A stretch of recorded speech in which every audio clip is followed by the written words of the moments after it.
Hey, Royal Family, welcome to my General Hospital Daytime Drama channel. I am your hostess, the Daytime Drama Queen. Today, I will be recapitulating today's episode of highlights from General Hospital. Today, Tuesday, June 27th. Now, let's get into it. At the Metro Court, we see Jocelyn Jacks and Dex Heller. They are waiting for Trina Robinson to return with their drinks. In the interim, they discuss Drew Kane receiving 3 years at Pentonville. Jocelyn says that her mom is worried, but she told her to have fun today. Joss then says, I can't help it, but I'm feeling guilty. Trina returns and says, I hear that, especially when the one you love is going through some things and you can't help them. Dex kisses Jocelyn and then leaves. Trina begins filling Jocelyn in on the gift that Victor Cassadine bequeathed to Spencer Cassadine. Trina tells Joss that it was incriminating evidence against Esme. Jocelyn says that's good. Trina says that the evidence was fabricated. Jocelyn said that it didn't matter with all the things that Esme has done to both of them. Joss says we can take the evidence, we can use the evidence to bring her down. Trina tells her that it would be impossible because Spencer destroyed the evidence. Jocelyn says, really? Trina says, what do you mean?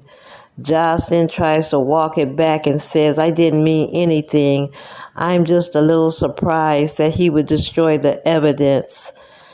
Trina tells her to fashion her seat belts. Not only did he destroy the evidence, he agreed with me that it would be wrong to use it against Esme. Jocelyn says, wow, you must be a really good influence on him. At Laura Collins's apartment, we see her preparing to leave for her trip to Russia. Laura sees that both Spencer and Esme are sleep deprived from watching Ace all night. Spencer goes to get a cup of coffee. Laura tells Esme that she can trust Spencer with Ace. She tells Esme that she does not have to do everything alone. Spencer returns. He asks Laura if she needs a ride to the airport. She says no. Esme then says, is that all of the luggage you're taking with you? Spencer then tells Laura that he wishes she wouldn't go to Russia because it is too risky. Esme echoes the sentiment and she says, besides, we need you here. Laura tells them that she has made arrangements for someone to look in on them while she is away. Laura also said that she feels confident that they will be able to work out their relationship while she's away.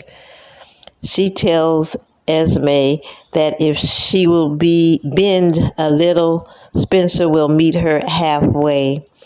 The doorbell rings and it is Martin Gray and Lucy Cole. Martin is there to see his sister Laura off on her trip. He tells Spencer and Esme that he will drop by to make sure they are getting along together. Lucy Cole says she will come along too. Lucy and Martin leave. Spencer asks Laura, is it really necessary to go to Chechnya? Laura says she has to search for Nicholas, and even if he isn't there, she may find a clue as to his whereabouts. Spencer tells Laura that he can't stand the chance of losing her if his father is not there. Laura promises that he won't lose her. Spencer says that I will come looking for you if anything happens.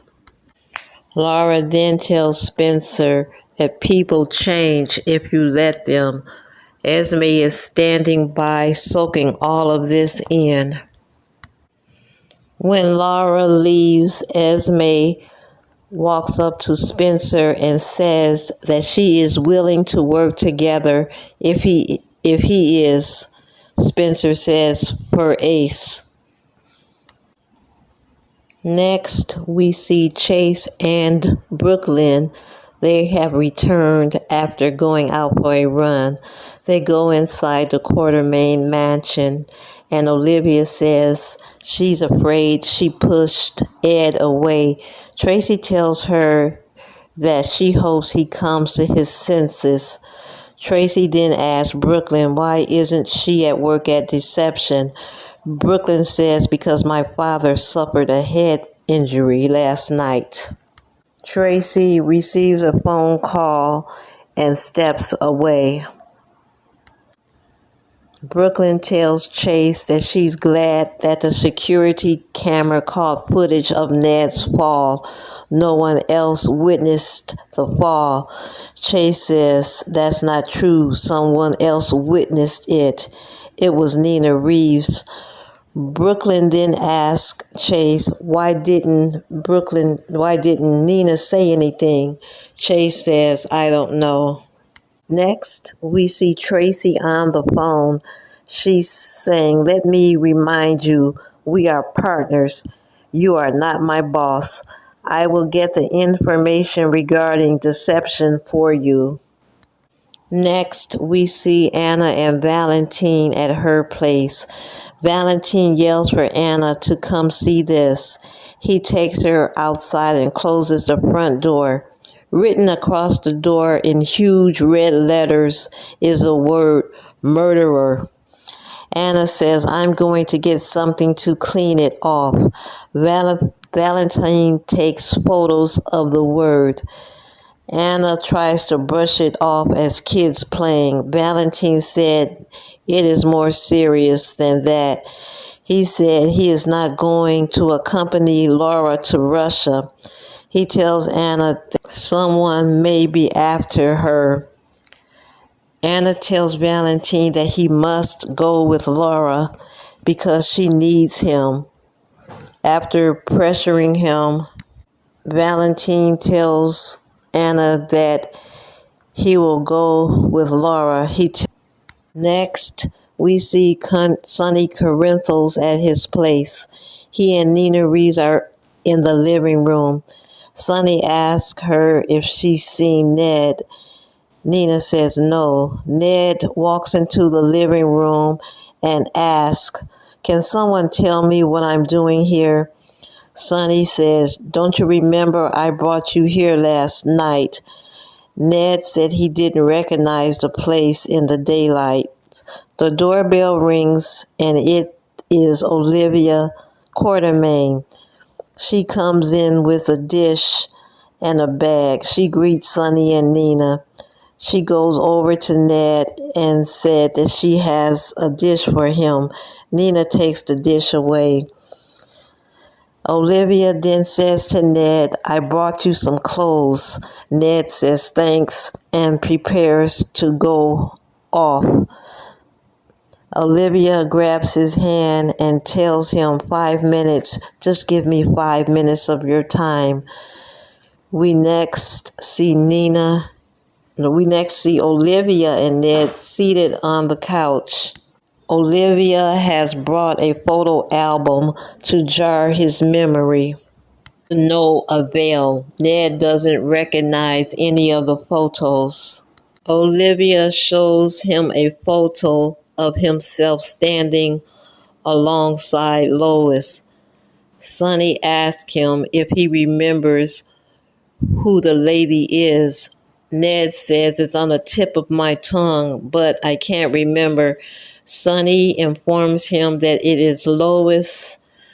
Ned then sees a photo of himself holding a guitar. He says he remembers the guitar.